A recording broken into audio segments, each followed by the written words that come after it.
seconde partie. Et je suis toujours en compagnie de Souleymane Bachir Ndiaye qui arrive de New York où il est professeur pour nous présenter l'essai qu'il publie aux éditions Panama sous le titre « Comment philosopher en islam ?» Une question manifestement ambitieuse, tant il est vrai que si la philosophie se développe quand des esprits libres placent la recherche de la vérité avant les préjugés et les conformismes, la liberté c'est aussi l'ouvert, autrement dit l'indéterminé et l'illimité. C'est aussi le pluriel. Penser pour le mouvement et l'ouverture, souligne ainsi Souleymane Bachir Ndiaye, c'est donc également penser pour le pluralisme. Philosophie en islam, le malentendu sur le sens de l'expression peut conduire à un rejet de la part de ceux qui jugent que c'est faire la place bien trop belle à trop d'infidèles. Réponse de mon invité, il arrive plus souvent, heureusement, qu'on y voit une invitation à se demander justement ce qu'est la fidélité, à quoi elle est fidélité et en quel sens.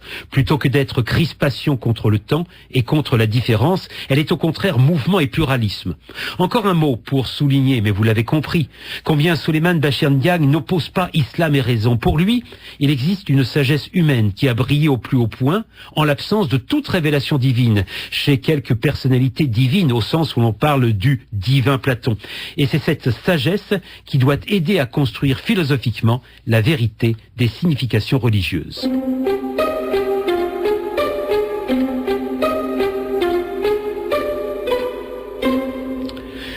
Souleymane Bachir Ndiaye, la pensée musulmane s'est appropriée et la pensée grecque, vous en disiez un mot dans la première partie de cette émission. Elle l'a islamisée. À partir de là, faut-il parler de philosophie islamique? Parce que manifestement, vous n'êtes pas de ceux qui pensent que l'islam est à lui-même sa propre philosophie.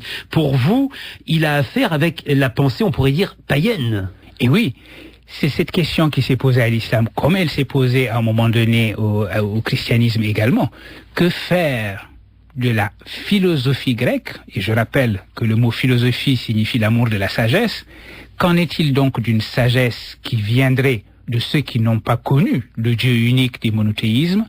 Est-ce que l'on peut appeler cela une sagesse lorsqu'on appartient soi-même à l'univers culturel monothéiste?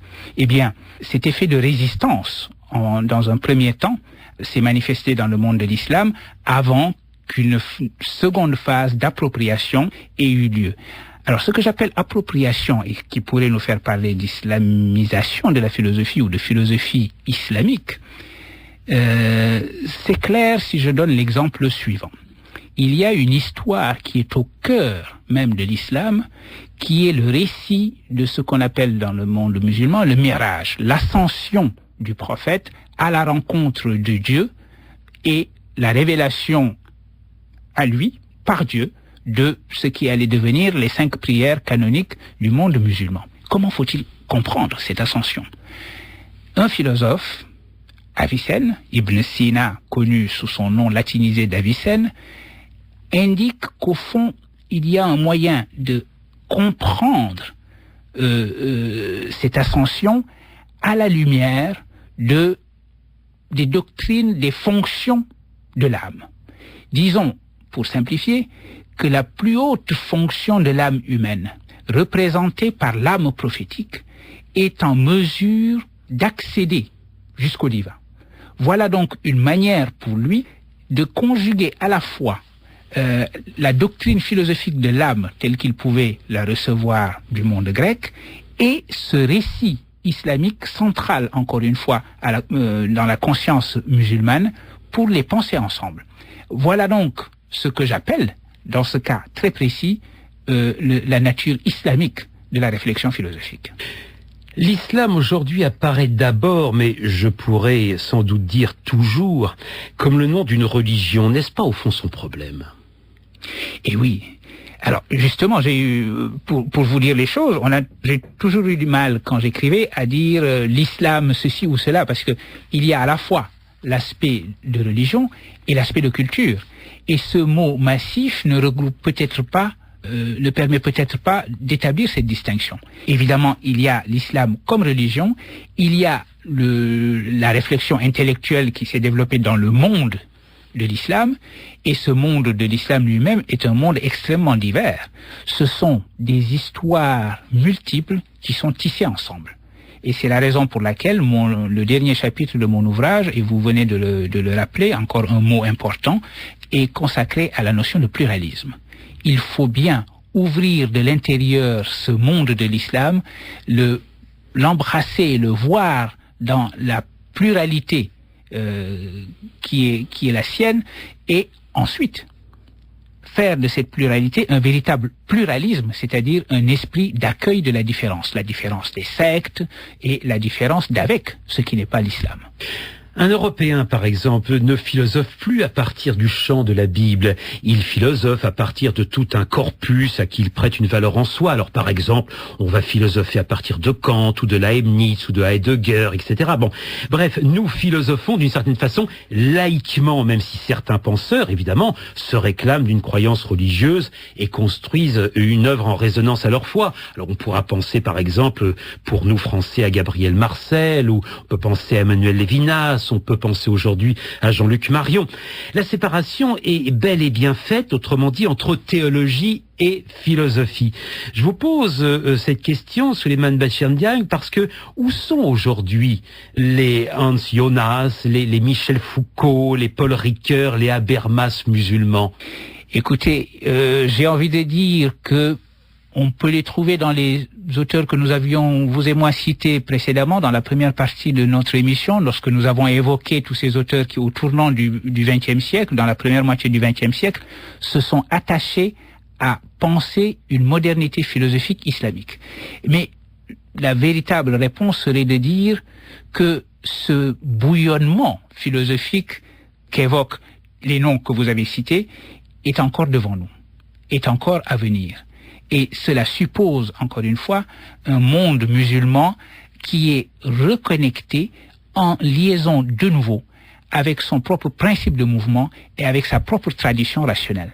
C'est la raison pour laquelle, d'ailleurs, j'ai écrit ce livre, et avant de l'écrire, c'est la raison pour laquelle j'avais, avec mes collègues de Dakar, vous avez rappelé tout à l'heure que j'ai été pendant 20 ans professeur à l'université Cheikh Anta Diop de Dakar, et j'avais créé dans mon université l'enseignement de philosophie islamique en concertation avec mes collègues, parce que devant le bouillonnement que connaît le monde islamique aujourd'hui, pour le meilleur et pour le pire, il nous avait semblé de notre devoir en tant que département de philosophie de rappeler à nos étudiants qu'il y a une tradition de pensée libre dans le monde islamique et que cette tradition est extrêmement riche en soi, comme une continuation de la tradition philosophique internationale, et également comme manière d'éclairer pour eux ce que cela signifiait penser sa propre religion, la comprendre pour mieux la vivre.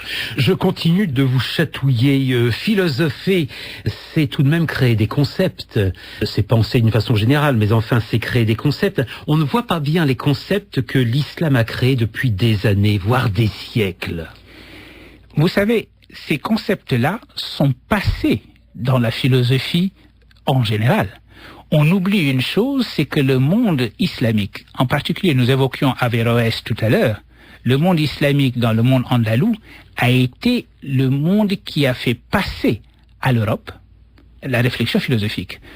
On oublie que jusqu'au XVIIe siècle, l'école de Padoue en Italie était une école qui se présentait comme une école d'avéroïstes. Voilà donc que les concepts dont on dit qu'ils sont créés dans la réflexion philosophique occidentale, en définitive, prennent eux-mêmes racine dans cette histoire que mon livre en partie également compte. C'est la raison pour laquelle que la philosophie soit création de concepts est une chose qui est absolument vraie. Mais il ne faut pas non plus que nous pensions que le monde occidental lui-même, le monde philosophique occidental, était fermé sur lui-même et que sa propre réflexion philosophique serait née de manière totalement endogène, se serait développée de manière endogène, indépendamment de toutes les traditions qui étaient autour. L'histoire de la philosophie, en général, est toujours une histoire d'hybridation. Et c'est cette hybridation qui a eu lieu à un moment donné pour le monde musulman, et c'est cette hybridation qui doit de nouveau avoir lieu dans ce même monde musulman. Alors, à partir de la question que vous posez, comment philosopher en islam, vous dites au fond, il y aurait deux réponses. Il y a ceux qui disent, il faut moderniser l'islam, et puis il y a ceux qui disent, il faut islamiser la modernité. Et alors là, vous êtes radical, vous renvoyez dos à dos les deux positions. Oui, je trouve qu'elles sont toutes les deux des réponses mal formulées à une question qui elle-même est totalement mal formulée, parce que c'est une manière essentialiste de voir les choses, comme si l'islam était une sorte d'essence immobile qui n'aurait jamais subi de transformation dans le temps, et comme si la modernité elle-même était quelque chose, une sorte de paquet à prendre ou à laisser. Autrement dit, c'est justement parce que lorsqu'on les confronte de cette manière-là, la question devient indécidable, qu'il faut la voir autrement. Et comprendre que là, il y a une modernité dont l'islam est porteur, pourvu que cet islam-là sache encore une fois renouer avec son propre principe de mouvement. Et c'est la leçon principale que j'ai retenue de Mohamed Iqbal en particulier. Alors, puisque nous parlons de modernité, continuons sur le même sujet ou sur la même idée. Que dit le philosophe islamique à l'aube de ce 21e siècle? Alors, par exemple, du statut des femmes, de sa parfaite inégalité face, par exemple, à l'héritage, puisque l'homme touche le double de la femme. Que dit le philosophe islamique de la polygamie? Que dit-il des fatwas divers et variés prononcés par tel ou tel imam? Que dit-il sur les corps et les relations hommes-femmes? Que dit-il de la démocratie et des droits de l'individu, autrement dit, de l'idée d'autonomie individuelle? Bref, alors, Souleymane Bachir Ndiaye, bien sûr, je pose des questions à vous parce que c'est là vous allez me répondre en tant à la fois que musulman et en tant que professeur de philosophie. Que dit le philosophe islamique aujourd'hui, à l'aube de 2009 de notre monde? Vous avez raison de souligner ce qui est au cœur de la question aujourd'hui, qui est la question des femmes. Parce que c'est une question centrale et notre modernité se jouera sur cette question-là. Je vous donne un des types de réponses qui m'irritent profondément.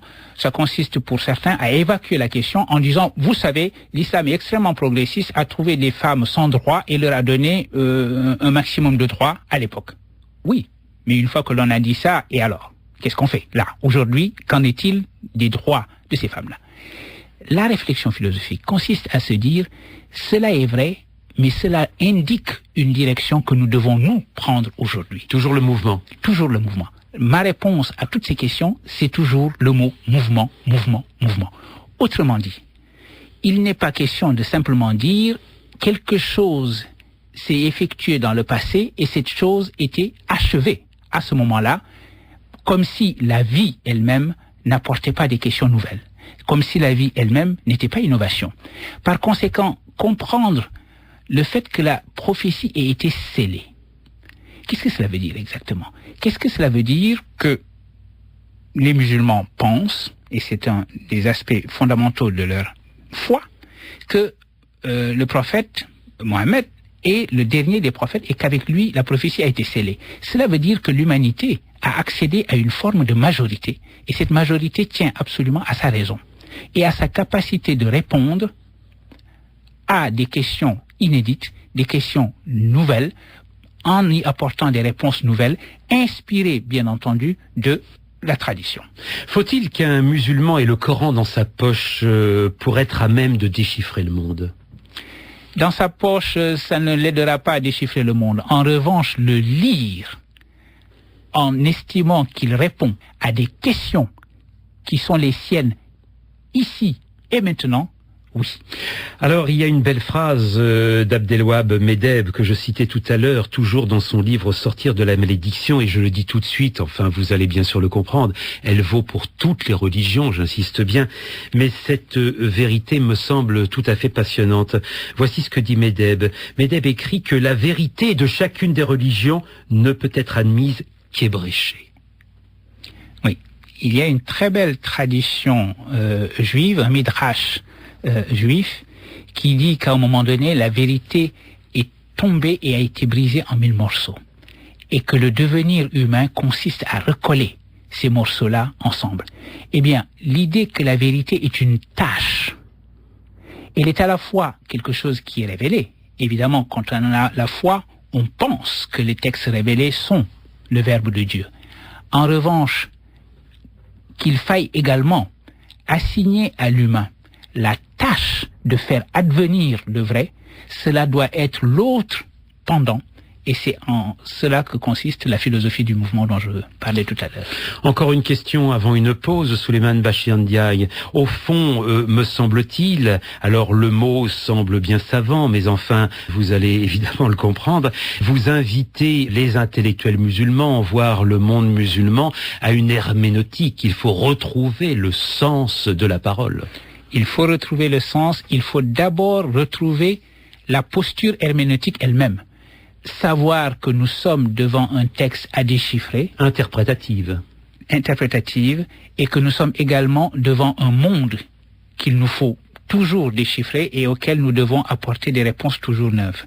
Et cette posture herméneutique est effectivement ce à quoi j'appelle. À un moment donné, j'indique, parlant d'un des philosophes que j'évoque, Al-Afghani, qu'il avait estimé que c'était la responsabilité de l'intellectuel de faire en sorte que le principe de mouvement soit compris. Je crois que cette responsabilité est la nôtre.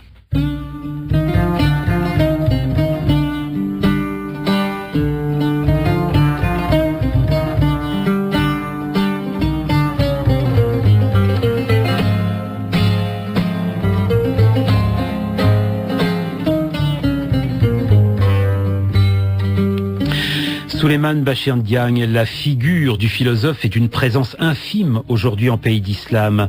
Abdelwahab Medeb a même des mots très durs à la suite de Taha Hussein, mort en 1973 au Caire. Il parle, je le cite, des kajibis et autres cases de pigeonniers qui tiennent lieu d'universités où triomphent les semi-instruits, les pseudo-lettrés. En tant que professeur, en tant que musulman, en tant qu'homme, en tant que croyant, bref, que faire, que faites-vous face à cette désolante pénurie? La réponse tient en un seul mot, éducation. Et éducation, je rappellerai l'étymologie, c'est sortir de l'enfermement. Et c'est la tâche malheureusement ingrate parce que l'éducation, cela prend du temps. Mais ce temps-là, il faut le prendre parce que l'enjeu est extrêmement important. Eh bien, Souleymane Bachir Ndiaye, merci. Au moment où s'intensifient les risques de conflit et les tentations de repli, on ne peut que recommander la lecture de votre essai et les auditeurs l'ont compris. Vos réponses sont profondes, pour ne pas dire belles. Il est intitulé cet essai « Comment philosopher en islam ?» point d'interrogation. Il est publié chez Panama. Et il faut redire tout le bien que nous pensons de cette collection qui l'accueille, cette collection Cyclo, dirigée par Roger Paul Droit, avec non seulement pour chaque volume le tour d'une question rédigée clairement, mais également avec un dossier de textes et documents de référence, sans oublier des illustrations pertinentes. Alors vous souhaitez nous écrire, eh bien je vous rappelle l'adresse de l'émission, idée@rfi.fr. Ce numéro d'Idée a été mis en onde par Benjamin Saralier et réalisé, comme toutes les semaines, par Marie-Noël Gindreau. Bonne lecture, bonne semaine, et puis merci pour votre fidèle et très attentive écoute.